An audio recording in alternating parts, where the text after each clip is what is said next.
and I'm the author of the Crunchy Life series. What is Crunchy Life? When things get hard to chew, when life and the reality of a situation is hard to swallow, life literally gets crunchy. It might be hard for you to swallow that reality, but you can't give up. How does the Crunchy Life series begin? So, book 1, you're introduced to the main character, Charles Anthony Thomas, aka Crunchy, and you immediately are wrapped up in his ideas and thoughts of him not being sure if he's even going to make it to the 5th grade. With that in mind, he's fearful, he has doubts. He's used to people kind of coming in and out of his life. He loses his grandfather early on in the series. His mother and father are separated. His father is incarcerated.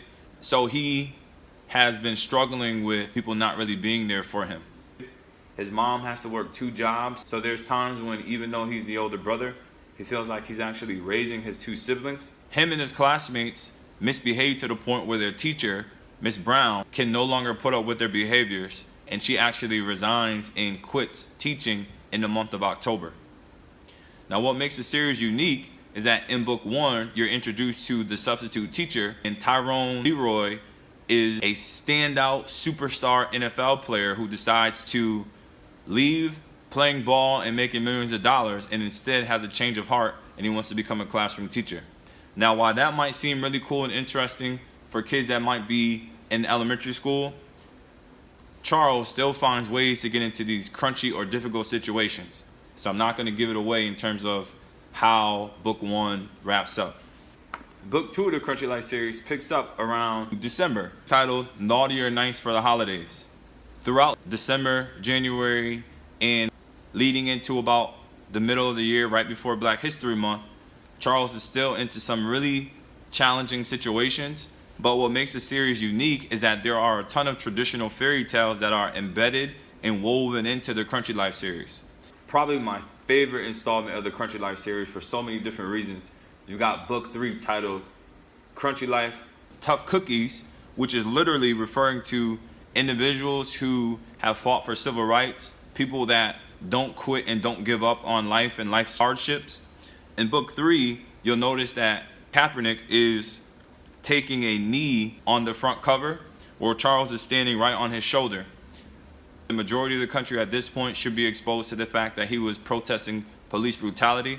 Colin Kaepernick actually visits elite public charter school in the fictional sense, as well as the fact that there's a Black Lives Matter protest that takes place throughout the series. Again, fictional fairy tales that are tied into the series. The gingerbread man actually frees slaves in a subplot in book 3. I'm not going to get into it. You're just going to have to check it out for yourself to see how that all comes together. Book 4, one piece at a time. Slow down, Charles. Although in book 3, Crunchy is featured on television, he actually gets to meet Colin Kaepernick, and he's excited about some possible changes that are taking place in his learning. He's still got to take life one piece at a time. There's also a really cool spin-off of one of my favorite traditional fairy tales that I don't want to give away, but it does have to do somewhat with, I'm going to wait. I'm going to hold out on that.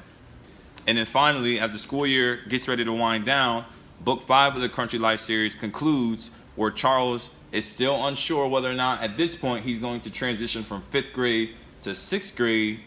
But within book 5 itself, Mr. Leroy takes on a new role in Charles's life, and he actually, I don't want to give that away either. But there is a basketball tournament that takes place in the month of May. There's a Mother's Day basketball tournament. And one of my favorite fairy tales, which is Cinderella. How is Cinderella tied into the Crunchy Life series? You're going to have to figure that out for yourself. My intention for readers is for kids to fall in love with a rich text that they can actually see themselves in, to take their reading outside of the classroom so that kids can become lifelong fans of literature and reading.